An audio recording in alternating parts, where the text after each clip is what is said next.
Welcome to Global View. Joining us today is one of America's most respected and outspoken economists, Professor Peter Morici. With decades of experience in global trade, economic forecasting, and policy analysis, Professor Morici has been a fierce advocate for protecting American industry and rebalancing international trade. Welcome to the show. Nice to be with you.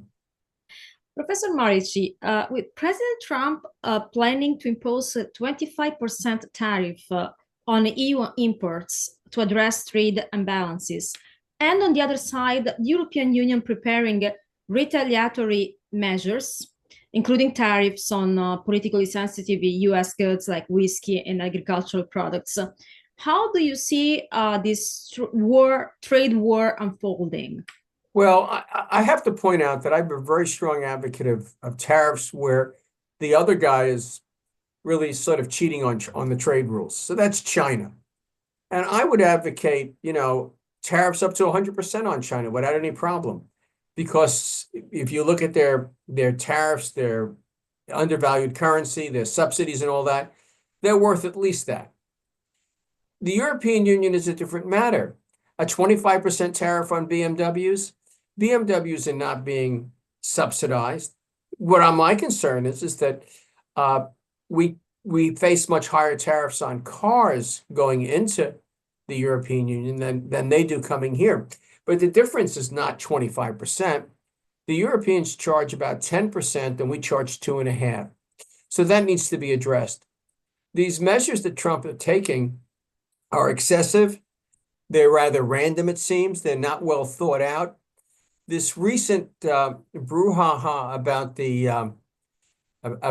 Atlantic magazine getting the conversation about shooting at the Houthis on Signal, indicated something. The Trump White House is very disorganized. There is not good policy coordination among the principals when it comes to security strategy or foreign policy, and we know the same applies to trade policy. Lutnick will go out and say something, and the other members of the team will be surprised he said it. And so then they'll scurry around trying to figure out how to compensate. Donald Trump is very impulsive. We never know what's going to come out of his mouth next. That is creating a great deal of uncertainty for business and a reluctance to invest. If you feel that you are being unfairly treated, then what you want to do is explain how that is. Take policies to specifically remedy that are measured, and be clear about their duration so businesses can make wise and sound decisions.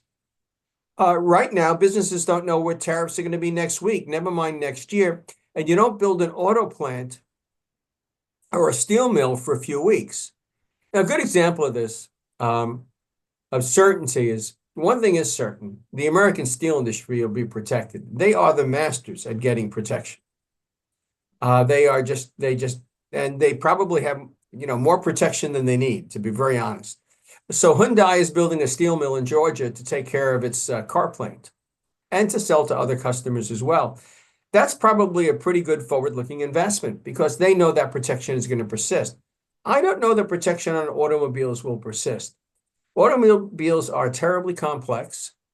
Not all the components need to be made in the United States to be efficient. And in fact, probably it is less efficient to make all the components in the United States. What you don't want to be doing is buying your components from China or someplace that subsidizes or someplace that poses a security risk and so forth. And things are not being defined that way. Another thing is that tariffs can help you rebalance trade if you use the money that you receive, the revenue, to lower the budget deficit, because that'll cause the currency to then fall in value, and that will then reduce imports and increase exports. If you simply spend the money, you won't have much of an effect on the trade deficit overall. You may affect where the trade deficit is, in which products and what have you, but you won't affect the total. So you do have a trade-off between using tariffs, for example, to cut taxes or and that would have this have no effect then, or using it to reduce the deficit. The Trump administration would argue that it's exactly the tariff policy that's allowed this repatriation of business to the United States to the tune of trillions and trillions in FDI. Where do you stand on that argument that the White Well, House is we presenting? haven't had trillions and trillions. We've had some investments, and some of them would have happened anyway. Uh, eh, no, I just them where they get. I would like to see them demonstrate that. I have to say that having read Stephen Mirren's famous paper, I'm not particularly impressed. Having heard Secretary Bessent say that tariffs would raise prices and be inflationary in 2024, and then when he's running for office to become Treasury Secretary, all of a sudden tariffs don't affect prices at all. Now, what does that tell you? How can you? We've had Republicans tell us since the beginning of time, before there were 10 commandments, when the first Republicans were shaking the sand from their heads, in Scotland, they were saying to the king, "Oh, taxes raise prices." I mean, taxes have been raising prices, according to Republicans, since time immemorial. Now, all of a sudden, an excise tax, which is exactly what a tariff is, doesn't raise prices. There's something peculiar about that. It seems as though Donald Trump would like to believe that is so, and that everybody around him decides to believe it's so to keep their jobs. That's an unfortunate situation.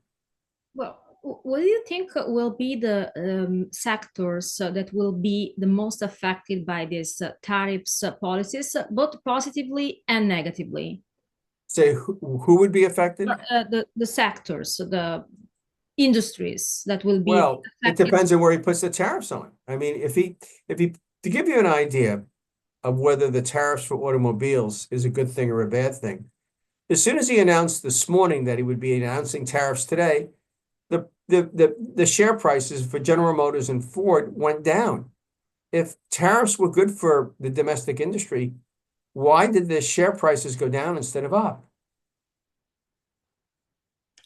Yeah, See, if you put a tariff on steel, strategy behind tariffs. There is a political strategy behind tariffs. Now, for those who are not familiar with those economic principles, could you lay out what tariffs are about and okay. how they're going to affect the economy? Because I think this is a very interesting topics for our audience to understand. I want to take this at two levels.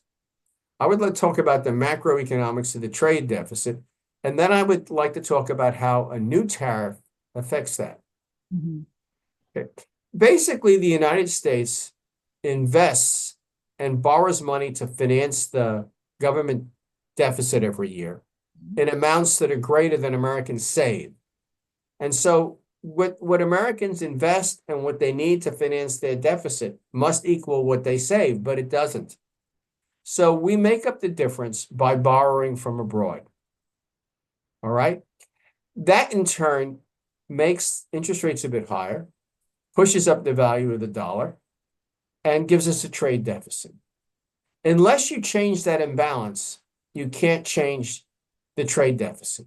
Unless we reduce our budget deficit, to be very honest with you, or invest less, or build fewer houses, we can't make the trade deficit go down.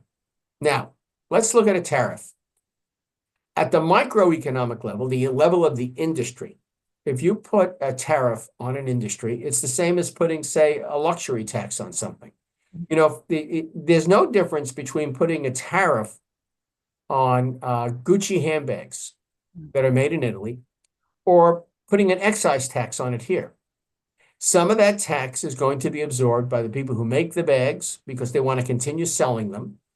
And in turn, that'll depend on what flexibility they have to push costs back and to what extent people really want them very badly. So I would suggest to you that if we're talking about a mediocre brand of designer purses, most of that, a lot of that's going to get pushed back on the producer. If you're talking about Chanel or Hermes, Yeah. the demand, Chanel has taken voracious price increases since the pandemic and managed to pass them along. My wife wears Chanel. We go to the boutique, the place is crowded. If you don't go on preview day, you don't get the garment. You better book a trip to Paris. It's gonna be cheaper. So over there. I always buy my Valentino and Gucci shoes in Italy. That's can't go to Paris very frequently, But in any case, what you're going to have is some of the tariff is going to be absorbed by the producer, and some of it's going to be borne by the consumer. And it depends on the flexibility of the supply curve and the flexibility of the demand curve. The history of these things is it gets divided. The ITC has studied this stuff. That's the International Trade Commission, where I was chief economist, and it gets divided up. The other thing is what kind of domestic substitutes do you have? In the United States, we have limited numbers of automobile factories. And so initially, the automobile industry will try to raise prices some more. But they won't be able to increase supply very much. So more of the tax will fall on consumers than we might anticipate. Now, to the extent that the U.S. government collects revenue, okay, and that will depend on how much of this is absorbed by the producer by just lowering prices. To the extent it collects revenue, then it will have the option of reducing the trade deficit, and that would reducing the budget deficit, and that would reduce the trade deficit. Mm-hmm. To the extent it uses it to cut taxes, then it's not going to have much effect, because basically what's going to happen is we put a tax on imported cars. People buy fewer imported cars, but they buy them. And that tax then, the government gets that. But if it spreads it around in an income tax cut, they just start spending in other places. Mm-hmm. Yes, actually, the logic, I think my understanding is behind it is to prioritize the American manufacture. So you want everything produced in the United States.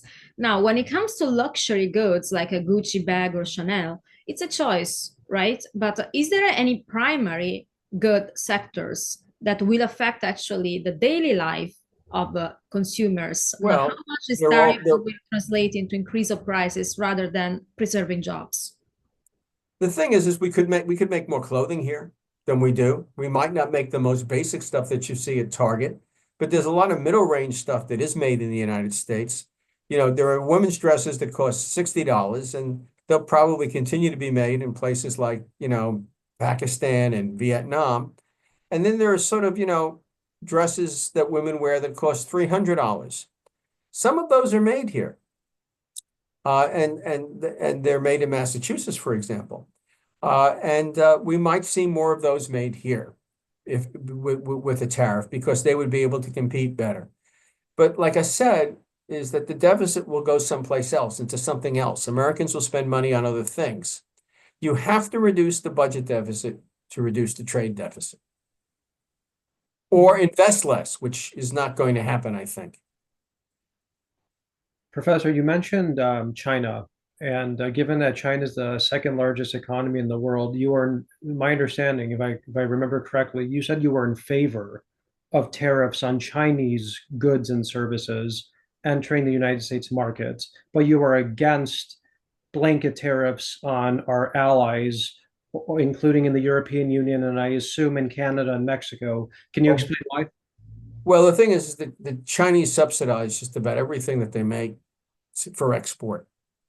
It's a very mercantilist society. And in some ways, what they're doing is exploiting the global trading system. Everybody else is playing by the rules, and they're not. So they are now they have a lion's share of manufacturing and everything. And what that's doing is it's causing unemployment, not just in the United States, it's causing unemployment in emerging markets. And so my feeling is that it's very reasonable to penalize them to level the playing field. China is also a security threat. These dollars that it earns this way, by running its economy this way, permit it to build its navy and to threaten our allies. I'd like to say something about Canada. We have had a free trade relationship with Canada in automobiles since the 60s.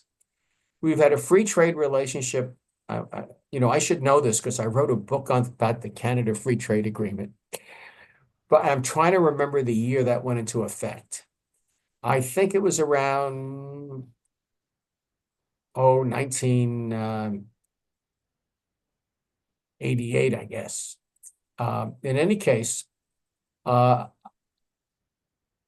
we have had a very successful free trade arrangement with them. They have been closely aligned with us on trade policy. For example, when President Biden put 100% tariff on Chinese electric vehicles, Prime Minister Trudeau, at the time, Prime Minister Trudeau, he stepped aside now, put a 100% tariff on electric vehicles coming into Canada. Mr. Trump has accused them of being easy on fentanyl. We have very little drug recovery at our border in the way of fentanyl coming in the country from Canada. It's that simple. It comes from other places. We probably send them more illegal immigrants, undocumented immigrants, whatever you want to call them. We have to be very careful in our use of language in the United States. You can get hung for and called all manner of things for using words that 20 years ago were perfectly legitimate and weren't considered to be racist or anything like that. You can use them freely on our Yes, show, absolutely. Professor. I know. Thank you, dear. Thank you. And I don't worry about getting fired anymore because I'm emeritus. They can't fire me. They have to put up with me. But the point is that if anything, we are sending them more illegal immigrants than they are sending us. Now, we have a real gripe with Mexico. Mm. And if it took a 25% tariff to get them to try to exercise their sovereignty over 1/3 of their territory, which is effectively gang ruled, then that's really a foreign policy kind of thing. And as a measure to move them along, I didn't see much of a problem with that. It's hard to say that we were imposing the tariff on a regular sovereign state when 1/3 of your territory is controlled by hoodlums, and they're sending us all manner of terrible stuff. Now, with regard to Canada, it's a well-policed country. It's an orderly place. It's more orderly than the United States. What little comes across the border is really our responsibility. As a sovereign state, it's up to us to defend our border and to inspect what comes across the border. But, I think the Canadians were doing what was reasonable to do before all this. So my feeling is, I've said this on TV many times, maple syrup and Mounties never did Americans any harm. And so we have no business doing this to them. They have put a great deal of trust in us, and we have betrayed it. Our reputation in Canada, our longest, peaceful neighbor, longest ally and all that business, we have really, really soiled our good name, and Donald Trump is responsible for that. And they'll never trust us again. How can they? Because you see, it's not just Donald Trump.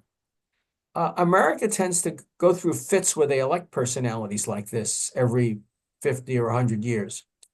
In 1930, we had the Smoot-Hawley tariffs.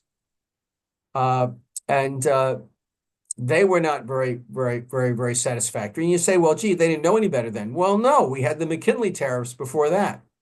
The McKinley tariffs ended as badly as the Smoot-Hawley tariffs, and Trump's tariffs on Canada and Europe will end as badly as the Smoot-Hawley tariffs did.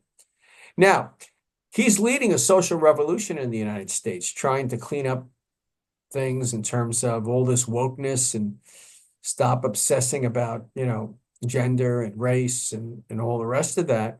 And in a lot of ways, that's a good thing. He's trying to clean up universities. I love to hear the liberals cry about free speech and academic freedom. They should know what they did to my free speech and academic freedom for 30 years. I had to watch every word I said. But that'll all be gone if he throws the country into a terrible recession with these tariffs and the Democrats come back. The last time the Republicans did something like this, the Democrats won the presidential election 5 times in a row, and they controlled Congress for that entire period, for 20 years, both houses. what would you respond to actually the current administration pointing out this tariff as a way not only to keep jobs home, but also avoid that entrepreneurs are placed abroad? You know, we I have many entrepreneurs that produce abroad as a way to bring back people home and keep jobs and going toward the pattern of self-sufficiency. Okay, let's go back to my basic premise. Mhm. That is, it won't affect the size of the trade deficit. It'll just move it around.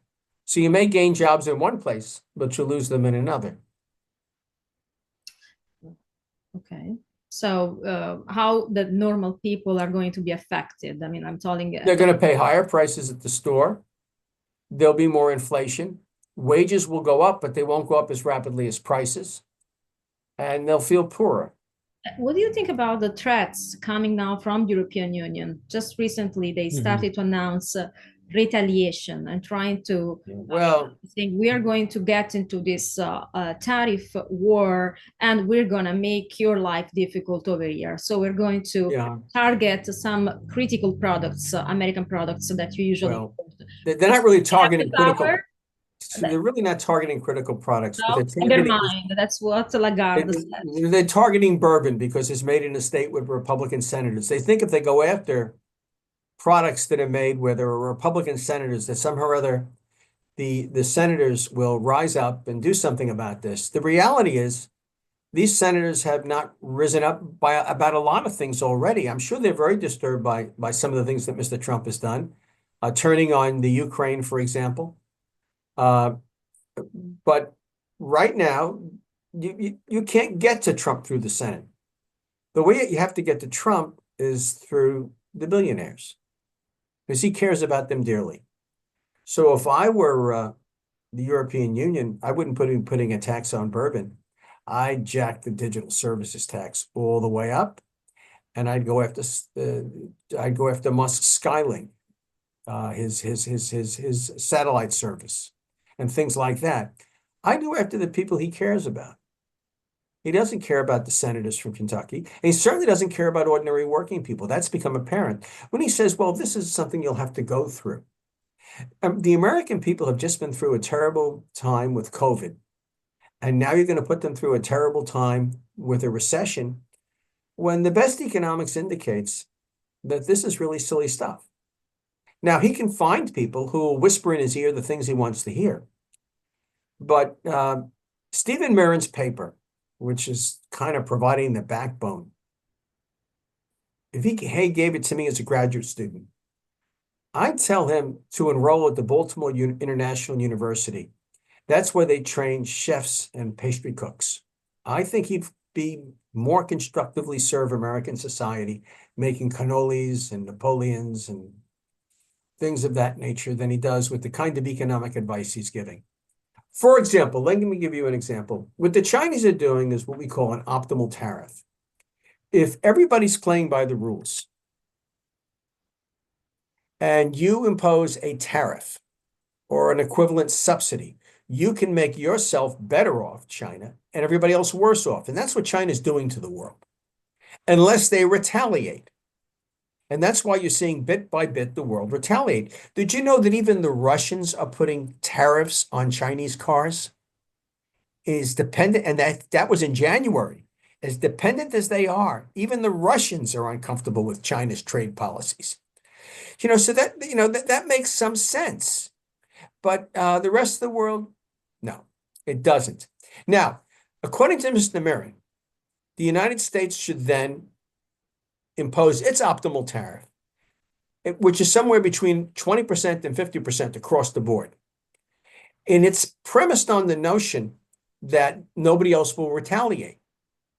Well, we've seen they will retaliate. And he's saying, well, what we can do is withdraw our security umbrella. I think you better read the news. We withdrew our security umbrella from our allies about 2 weeks ago. That's why they're scurrying around in Europe, deciding they need to rearm. We don't have anything left to withdraw. Donald Trump has given up all of our leverage. And so it's a very foolish policy he's pursuing. This tariff policy has to be looked alongside closing Voice of America, shutting down USAID, but most of all, sitting down and cutting a deal. This reminds me of Truman meeting with Stalin to decide where the line would be in Eastern Europe. Cutting a deal with the Russians on the Ukraine premised on us getting their minerals. This sounds like we're dividing up Poland. Well, on Ukraine, we open a completely different chapter. No, I understand. But the point is that Stephen Mirren's premise is that the American military presence in Europe will keep them from retaliating on tariffs.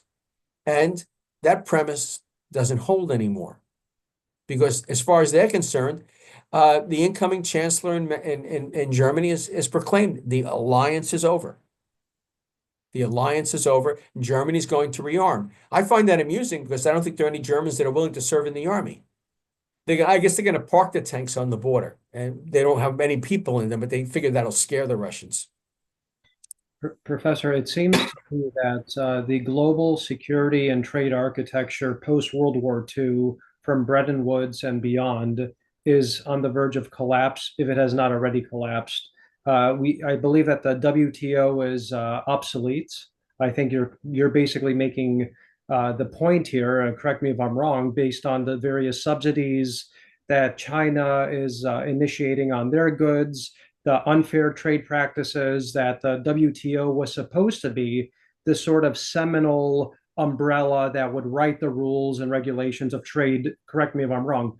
None of these rules seem to be followed. So my question, and then of course we have BRICS and we have these numerous other issues going on. So moving forward, Professor, what does global finance and trade look like? Are we going to rewrite the rules and regulations? Or are we going to stick to the old behaviors and patterns and just tweak them a little bit? Oh, I felt that the WTO was a lovely place to spend government money on expensive lunches in Geneva for a long time now, that it was not a place where anything constructive got done.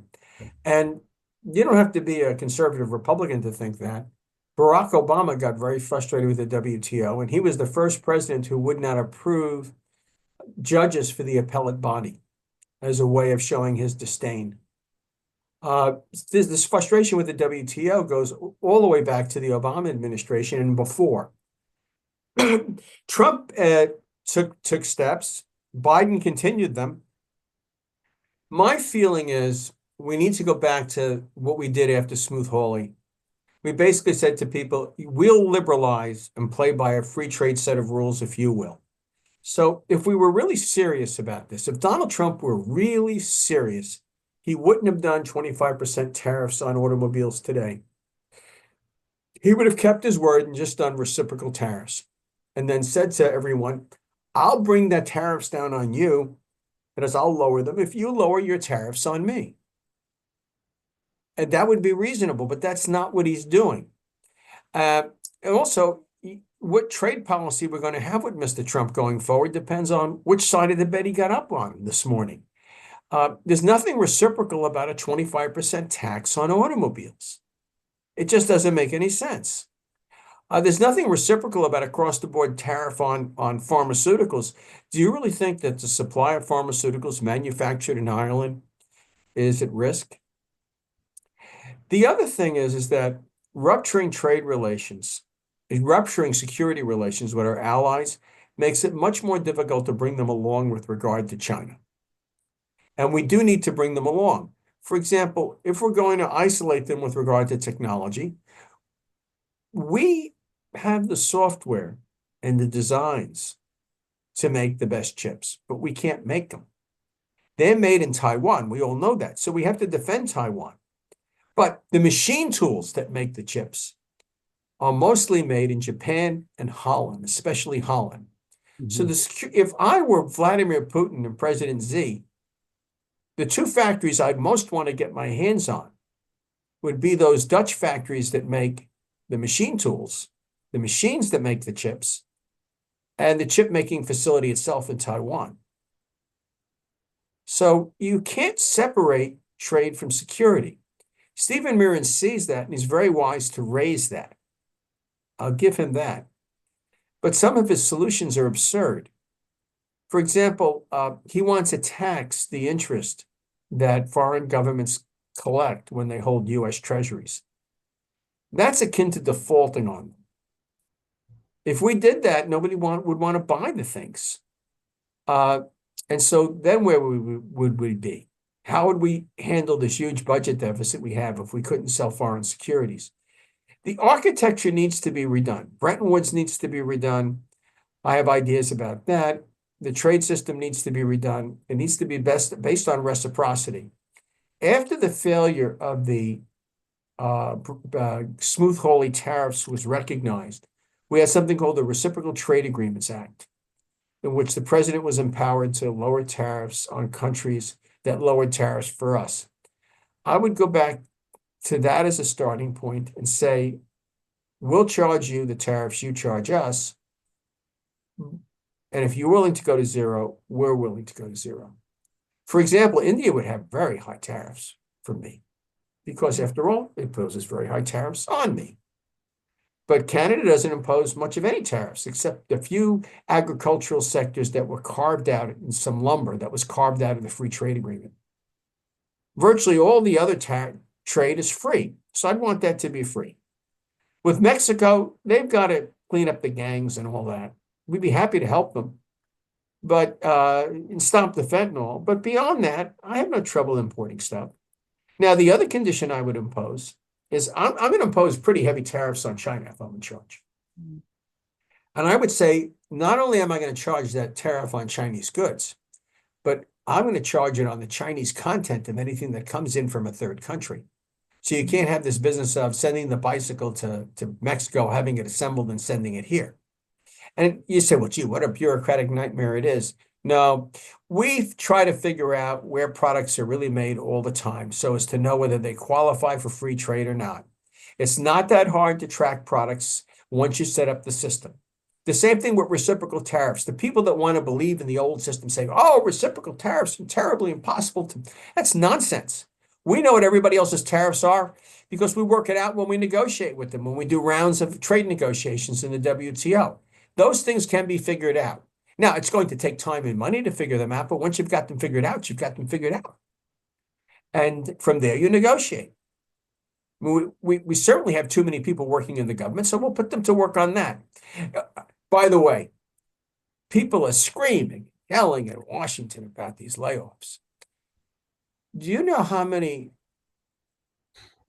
people work at the Veterans Administration? Not off the top of my head. 480,000. Do you know how many people work at General Motors worldwide? Probably less. 130. But yet there are more General Motors cars out there than Wow. there are veterans. Just good to know. Now, it's routine to talk about, I'm not saying it's nice that people lose their jobs, because people have come to depend on this employment and so forth. And let's face it, if you're told you have tenure, and as someone who enjoyed tenure, it sounds a little hypocritical, you get accustomed to, organizing your life around that. I haven't done a resume in a very long time. I mean, of course, I've been retired a long time, but before that, I hadn't done one for a long time. So it is an adjustment, I know. But I can't believe the Veterans Administration can't get along without 40 or 50 or 60,000 fewer people.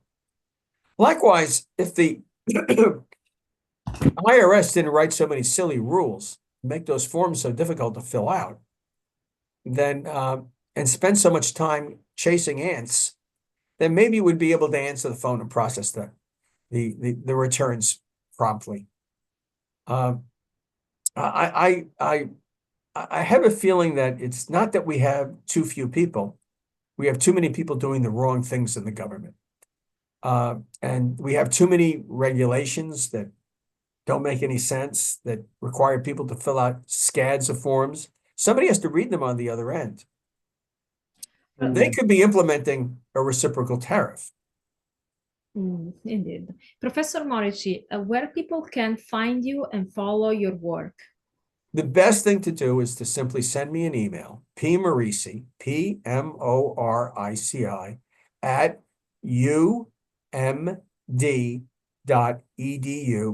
I will put them on my mailing list for my columns, which are published in the Washington Times and Dow Jones Market Watch. Thank you very much for your time.